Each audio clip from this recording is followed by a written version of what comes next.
É novembro! E o novembro é azul! Mas será, Cleverson, que os indicadores para esse penúltimo mês do ano serão também esses indicadores azuis? Será? Será que nós teremos bons indicadores para novembro? Eu não sei, mas o fato é que esta primeira semana será muito quente para indicadores para as grandes decisões de política monetária no Brasil, nos Estados Unidos e também no mundo. Por isso está começando aquele boletim que todas as semanas traz até você as informações importantes do mercado de investimento e financeiro.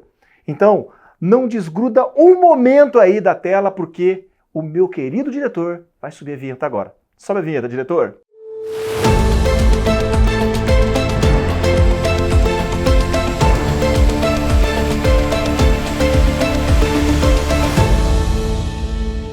E nós começamos falando de uma semana aquecida de novembro realmente. Sabe por quê? Porque grandes decisões serão tomadas essa semana. Primeiro, o eleitor norte-americano, na próxima terça-feira, dia 6, vai escolher o novo presidente. Exatamente.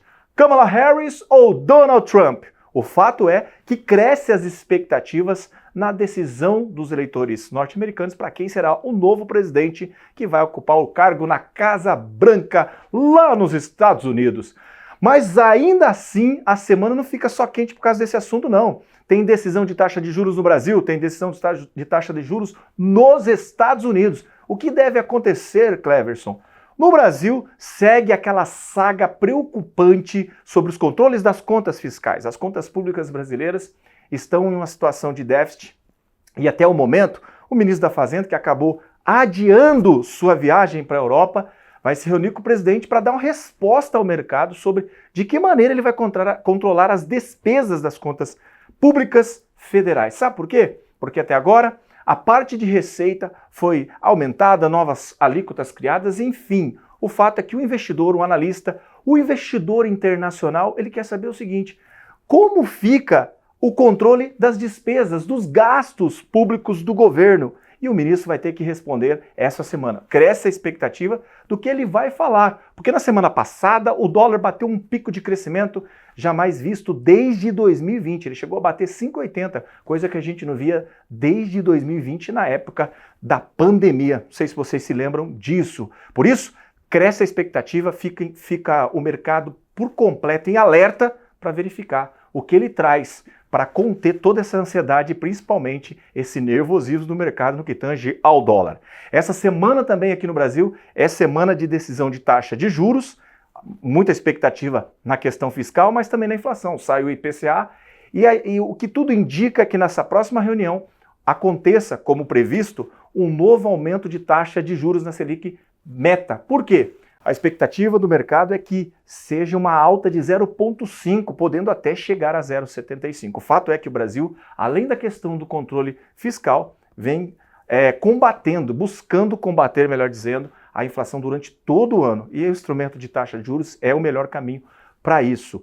Lembrando que, ainda que o Brasil esteja aumentando a taxa de juros, a notícia boa para a economia mundial vem dos Estados Unidos.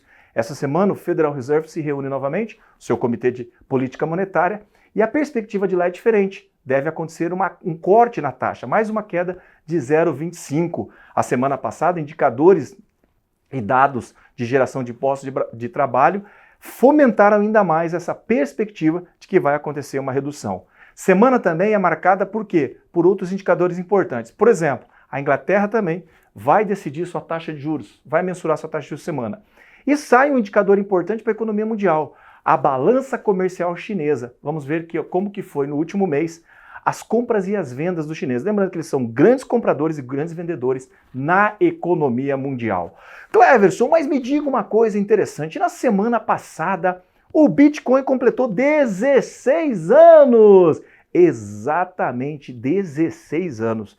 O que significa isso? Significa que o primeiro white paper de Satoshi Nakamoto, quando foi divulgado, vem na sua íntegra sendo realizado agora. Porque ele disse, tanto na segurança tecnológica, quanto na questão da escassez por parte de teorias e práticas econômicas, é o que exatamente vem acontecendo com este ativo digital, que ao longo do tempo apresentou no mercado uma grande volatilidade, mas também com o passar do tempo foi conquistando o seu espaço como uma boa reserva de valor, novamente atendendo aos anseios que lá atrás o white paper estaria demonstrando para o futuro. Exatamente isso. O fato é que este ativo digital vem ganhando muito espaço dentro da economia mundial, vários países criando legislação e adotando estratégias do tradicional, como é o exemplo de um ETF, por exemplo. O que é o ETF, Cleverson? Um fundo de investimentos cujas suas cotas são vendidas em bolsa. Mas o indicador que esse fundo é atrelado para corrigir, no caso é o Bitcoin, o ETF de Bitcoin,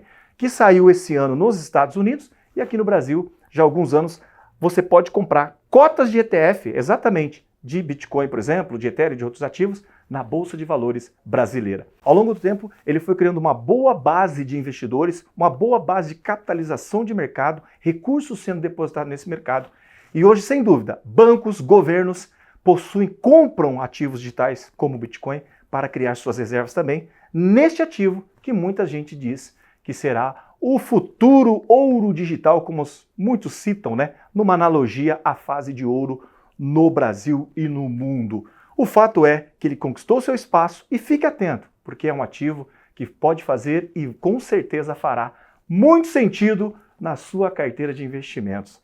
Por isso, eu estou aqui para te dar grandes spoilers e alertas, justamente para que você esteja atento, fique ligado, fique on e saiba o que acontece nesse mercado de investimento financeiro para que você possa cuidar melhor do seu dinheiro. Eu te espero na próxima semana. Até lá!